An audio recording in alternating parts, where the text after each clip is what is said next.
जय श्री कृष्णा। आर्यव्रत की कहानियों में आपका स्वागत है। आज मैं आपको सुनाने जा रही हूँ इंदिरा एकादशी की व्रत कथा और पूजा विधि। तो चलिए शुरू करते हैं। अश्विन कृष्ण पक्ष की एकादशी इंदिरा एकादशी कहलाती है। पितृ पक्ष में आने के कारण इसका बड़ा ही महत्व है। शास्त्रों के अनुसार इस एकादशी के व्रत के फल से भटकते हुए पितरों को गति प्राप्त हो जाती है। साथ ही व्रत को करने वाला स्वयं भी मोक्ष को प्राप्त होता है। इस एकादशी के दिन शालिग्राम की पूजा की जाती है।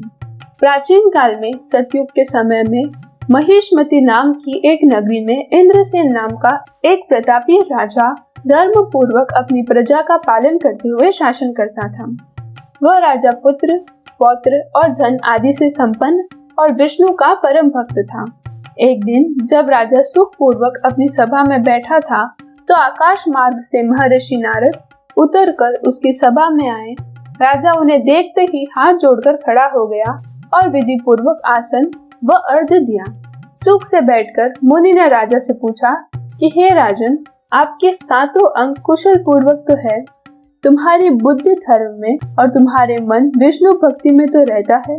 देवर्षि नारद की ऐसी बात सुनकर राजा ने कहा, हे महर्षि, आपकी कृपा से मेरे राज्य में सब कुशल है तथा मेरे यहाँ यज्ञ कर्मादि सुकृत हो रहे हैं। आप कृपा करके अपने आगमन का कारण कहिए। तब ऋषि कहने लगे कि हे राजन, आप आश्चर्य देने वाले मेरे वचनों को सुने। मैं एक समय ब्रह्मलोक में यमलोक को गया। वहाँ श्रद्धा पूर्वक यमराज से पूजित होकर मैंने धर्मशील और सत्यवान धर्मराज की प्रशंसा की। उसी यमराज की सभा में महान ज्ञानी और धर्मात्मा तुम्हारे पिता को एकादशी का व्रत भंग होने के कारण देखा। उन्होंने संदेश दिया, सो मैं तुम्हें कहता हूँ। उन्होंने कहा कि पूर्व जन्म में कोई विघ्न हो जाने के कारण मैं यमराज के निकट रह रहा हूँ।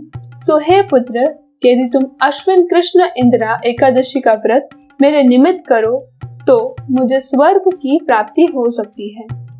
इंद्रसेन को अपने पिता के यमलोक में पड़े होने की बात सुनकर महान दुख हुआ और उसने नारद से कहा, हे नारद जी, यह तो बड़ा दुख का समाचार है। मेरे पिताजी यमलोक में पड़े हैं। मैं उनकी मुक्ति का उपाय अवश्य करूंगा। आप मुझे इंदिरा एकादशी व्रत का विधान बताने की कृपा करें। इंदिरा एकादशी व्रत विधि।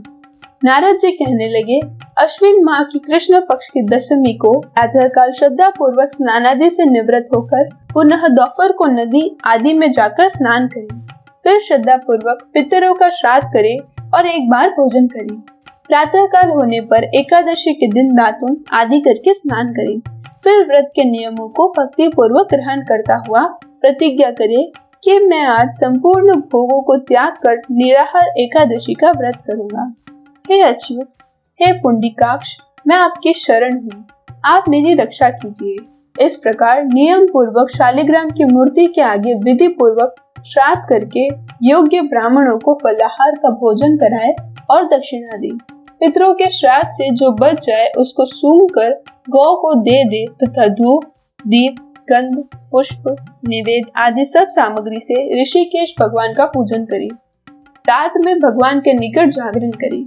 इसके पश्चात द्वादशी के दिन प्रातःकाल होने पर भगवान का पूजन करके ब्राह्मणों को भोजन कराए। भाई बंधुओं, स्त्री और पुत्र सहित आप भी मौन होकर भोजन करें। नारद जी कहने लगे कि हे राजन, इस विधि से यदि तुम आलस्य रहित होकर इस एकादशी का व्रत करोगे तो तुम्हारे पिता अवश्य ही स्वर्ग लोक को जाएंगे। इतना कहकर नारद जी अंतर्ध्यान हो गए। यदि आपको मेरी ये कथा पसंद आई हो तो वीडियो को लाइक करें और चैनल को सब्सक्राइब करें।